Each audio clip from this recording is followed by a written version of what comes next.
Një lajm të kopshëm po ja kumtojnë. Policët po e njoftojnë këtë burr se është gjetur trupi i pajetë i djalit të tij 25 vjeçar.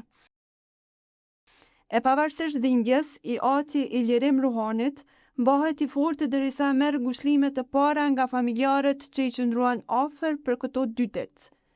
Trupi i të riut nga prapashtica që u mbyt në liçenin e Batlllavës, pasi ishte hedhur në ujë rreth orës 13 të së martës, u gjet rrafsh pas 24 orësh kërkim nga ekipet e policisë dhe forcës së sigurisë. Këta u mobilizuan në numër të madh, si për zhytje ashtu edhe për vrojtim, derisa u fut në përdorim edhe skaneri në ujor.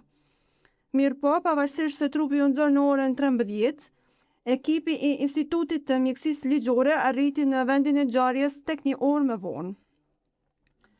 Derisa u mor trupi, varka me të cilën ishte futur për të freskuar tashmë qëndronte buzë liçenit.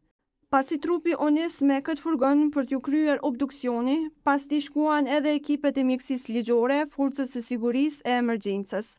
E në fund, kur u hoqën qiritat, u larguan edhe familjarët.